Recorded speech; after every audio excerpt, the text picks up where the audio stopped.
Yo, what is going on guys, Flashverse here and welcome back to another video on The Flash Season 8, and this will be my ending explained slash theory video for The Flash Season 8 Episode 5, aka the finale for this Armageddon event, also the mid-season finale for The Flash Season 8, titled Armageddon Part 5. But yeah, recently we have wrapped up the Armageddon event with episode 5, which was also, as I said before, the mid-season finale for The Flash Season 8, in which we are now on a 3-month break, which is the longest break we've had for The Flash in terms of a mid-season break, and we will be picking up with episode 6 during the 9th of March, and we will be having the interlude episode. So once again, we'll be having an interlude in between the graphic novel. This one will be interlude part 2, where episodes 6, 7, and 8 will be the interludes. Hopefully they've learned their lesson with last season and they're able to make this one better, but who knows. Now, in terms of Armageddon, I've loved it. I've had so much fun with this event and I thought it was just honestly a blast.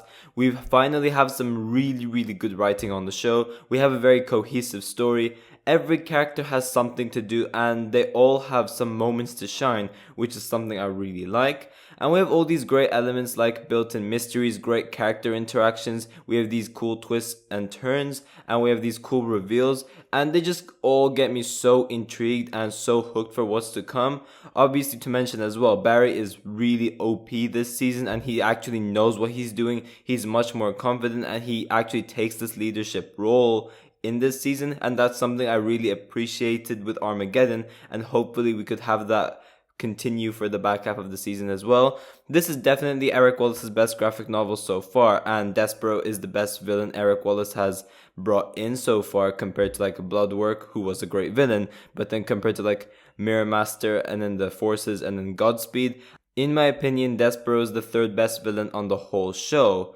And I can't wait to see who joins the villain slot next, going into the next graphic novels after the interlude, which we'll be getting. But yeah, hopefully this quality of the season can continue for the back half of the season as well. And hopefully it can continue as strong as Armageddon did. But yeah, in regards to episode 5, we had some great things taking place. We had Mia Queen returning, and it was just so great to see Catherine McNamara returning for this role. She was definitely my most anticipated guest stars out of all of the ones which we had returning, and she did have a pretty interesting storyline. However, it did go nowhere, which I was pretty disappointed about, but I guess that they're still leaving the doors open in case Green Arrow and the Canaries does somehow get picked up later on in the future. We had some really intense scenes with the Reverse Flash. Tom Cavanaugh just stole the show, and he was honestly amazing. His scene with Caitlin and then right after with Barry was just so well done. It was probably my favorite part of the episode. Eobard Thawne is just so evil, and the interaction he had with Barry and him revealing the origin story in regards to why he hates him, it just perfectly shows why he's the best villain on the show. Because as Barry said, only a psychopath would react to something so small with that much rage, and it just shows how petty, how evil Thawne is, and I really loved it. We had some interesting twists and turns taking place during that episode as well with Despero, and we've also had one of the best fight scenes we've seen on the show, where the Flash actually uses a variety of his abilities to take down Despero, and it was just so cool to see. Also to mention, we got the arrival of the long awaited Gold Boots as well, and it was just such an amazing episode. But yeah, as I have said during this intro of the video, the primary focus of the video will be me breaking down the ending of the episode and give you guys my overall thoughts and theories in regards to what I think could potentially happen. But before I go over anything, however, you guys don't forget to drop a like on the video and subscribe to the channel so you are aware of more Arrowverse content coming your way. Okay, so one of the main parts of the episode was that Eobard Thawne, aka the Reverse Flash, was getting erased from existence, and he essentially causes a scene in CCPD to draw out the Flash so that there are witnesses for him asking for help.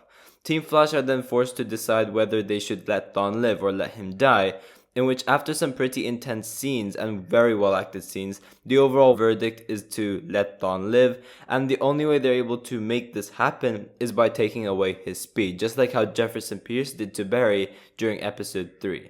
And since Barry is a lightning based hero, he's easily able to follow through with this plan, thus saving Thawne. Now Thawne is obviously unhappy about this because he says, "You have no idea what you did. My speed is my life, you took away my life."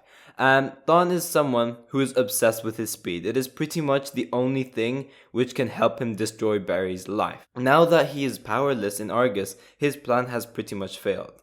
But saying that Eobard Thawne, aka the Reverse Flash, is now powerless and he has finally been locked up, is this the last that we will be seeing of this character? And the answer is no. I believe that as soon as Thawne went into CCPD to cause a scene at the start of the episode, eventually asking Barry for help, Thawne right off the bat already knew the only way he could survive is to have his speed taken away. If you really think about it, Eobard Thawne, aka the Reverse Flash, always has some kind of trick up his sleeve. He's always been established as this incredibly intelligent mastermind that surely has a plan regardless of the outcome. Whether his plan is in the long term or in the short term, he always has a plan. Thawne is an incredibly patient character. We've already seen that happen. For example, when he got stranded in the year 2000 after Nora Allen's murder, he knew exactly what to do to the nearest detail to get back to his own time period. He knew he had to disguise as Harrison Wells. He knew that he had to establish Star Labs a lot earlier. He knew he needed to explode the particle accelerator, and he knew that he needed to create the Flash much earlier to make his plan execute quickly, and that was in the long term. That was for 15 long years. So we know Thawne is an incredibly patient character.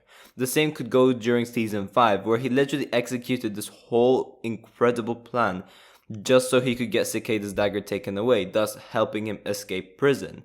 Thawne is just simply a mastermind, and there is no way you can look at that and tell me with this incident that he doesn't have a plan. Thawne definitely has a plan with this as well.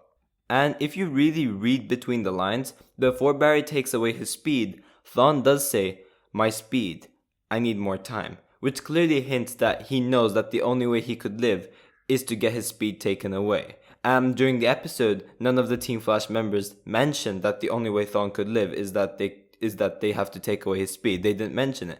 So clearly Thawne already knew that the only way he could survive is to get his speed taken away. But due to his speed being such a big part of him, he needs more time to think about it. But when Barry took his speed away, he acted very shocked and very triggered about the outcome. So what I think is actually going on over here is that Thawne knew that he needs to get his speed taken away in order for him to survive. But way before he even asked Barry for help, he already planned it through, and he knows exactly how to get his speed back. And then when he yelled, "You have no idea what you just did. You took away my speed. My speed is my life. You took my life." You could argue that Thawne was expecting Team Flash to come up with another outcome, but I believe that he is just playing around with Team Flash and he's acting shocked because it's part of his plan. He knows exactly how to get his speed back, and he knows exactly how he's going to get his revenge on the Flash.